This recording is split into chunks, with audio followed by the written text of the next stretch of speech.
Thanks. And the shameless promoter. And well, I've learned from you. Exactly. Speaking of whom, Eric Yaverbaum. Exactly. Eric Yaverbaum. He's the president of Ericho Communications. We call him E on the show. Great to have you guys. Great to be here. All right.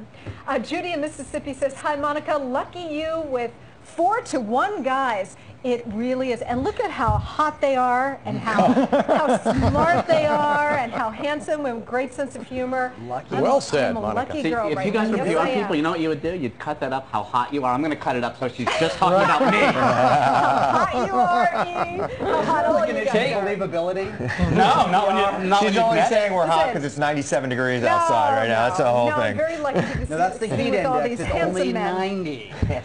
All right, and Chris says, "Love the way the analysts' drinks look on the table. Coke, Starbucks, and Poland Spring." Of course, the town gets no drink. There's You know what? There's soda outside if I you don't want drink to soda. Okay. Soda, no. Democrats don't guys. get beverages We got to tax the soda so nobody drinks No it. beverages.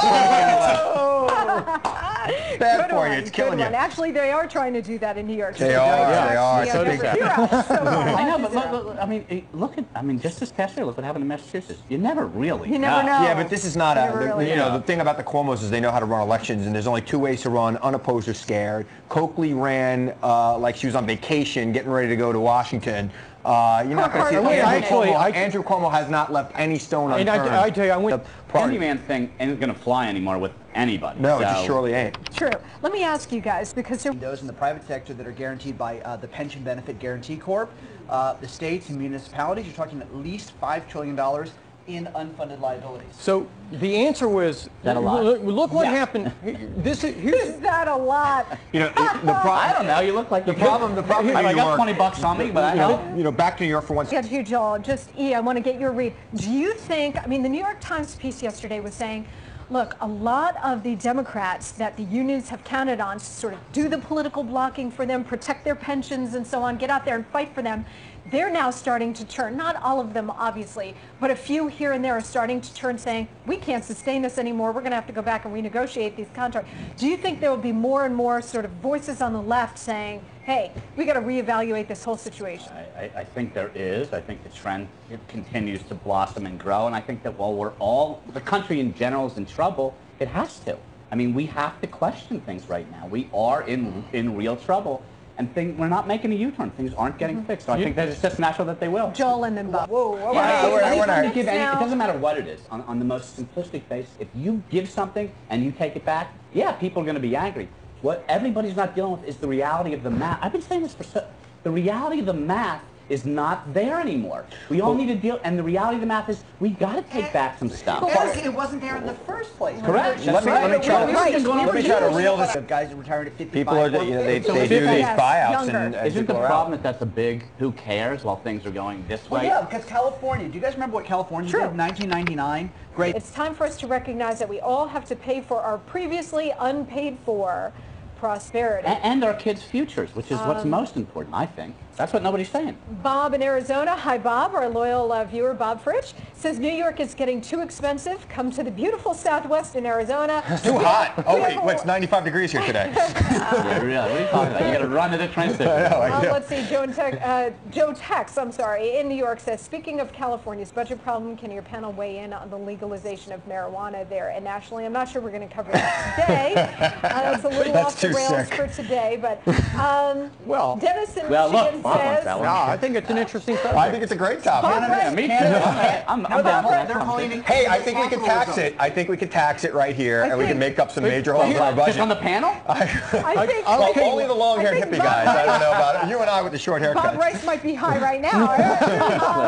I want to connect it to... Not allowed to take risks with people's money. Our banks are taking Which risks. is why Citibank is losing so many people to TD Bank, which is my new bank, actually. Let me just and I have one of their Which is why TD Bank bought Commerce Bank. I mean, it's what's going on. It's not a discussion that anyone's having. Who's doing that? That's the problem. Who's doing that? Because I mean, the private sector would say the same thing. If I'm running a business and I got problems and I'm going further and further in the debt, I better grow, otherwise I'm going to have a problem. I mean, the private sector knows that. We're not having that conversation. We're completely, everybody's separate on their separate sides of the aisle. There is no conversation like that. Growth is a common denominator. That will solve problems, but there is no discussion about that. Well, the economy's starting to show... Obama himself obeying trail. I'll tell you one group I agree on raising taxes on, and that's hedge fund managers. How about the Russian spies? The idea... Yes. Want to get to that the next. hedge fund managers are being taxed at capital gains rates on money that they're making as carried interest. It's absolutely obscene. It's So the new jobs one will look dismal. I don't know about the Yeah, unemployment. but the average small business owner is not.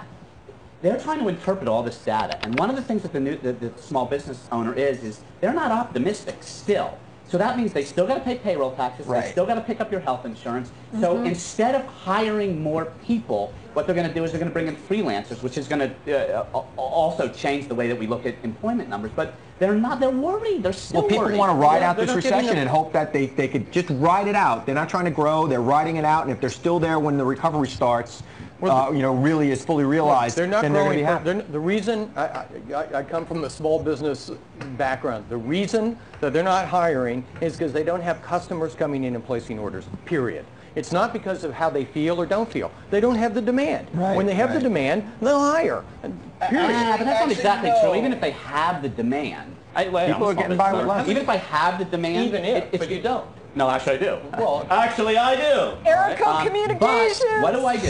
What do I do right now? I have the demand. I actually have more clients that want to come in than I have staff right now. Do I hire permanent staff or do I hire freelancers Sure. and hedge my bets just in case? Because I can't figure out what all this data means. What do I do? I play it safe. Of course. Now, Right. Usually So you- high, and it doesn't matter what zip code you live in, your neighbors got problems. You know, you have friends Yes. and you know neighbors. That means it's kind of getting close to home, even Right. if you're doing okay. Right. Well, they're not making steam locomotives But the anymore in this question- country. Chris, Most people are out of work. Throughout history, it's always Right, I mean, it's it always the happens. case. If you didn't embrace technology now, what are you going to do? We're going to be on the ballot. Also have the Great. conservative line, the and perhaps the libertarian line, and we're creating a Jobs Now party. So we're going to give people lots of options to be able to help Mr. Rangel retire. Well, let me ask you because Right. Charlie To Rangel. me, it's just the epitome of the registered voters. Right. Yeah, I mean, if more people are voting for American Idol than are voting for the president, so we got a problem. Absolutely. It's a terrible problem. And the reason is because we keep electing politicians. Right. I'm not a politician. I'm a citizen. Jet fans hear that you're running as a patriot, please. Just want to make Good sure. one. You have enough Good one, Chris. problem convincing a Giant fan. Did you guys have questions for? Well, I'm just go curious ahead. because what you're talking about basically is my experience in the last year in Washington, D.C. is every cliche about Washington, D.C. is true. It's business as usual. Right. It's if you can be in a room with a senior, somebody who's been in D.C. for 20 years, who knows their way around, Right. and you can be in a room with the President of the United States, who to me is, I feel like I'm a kid with another kid in the room. I don't think he's old enough to be the President of the United States. He doesn't know how to manage the town. So I'm just curious because you hear from everybody while you're running what they want. Can you really do that in Washington? Is that even possible anymore?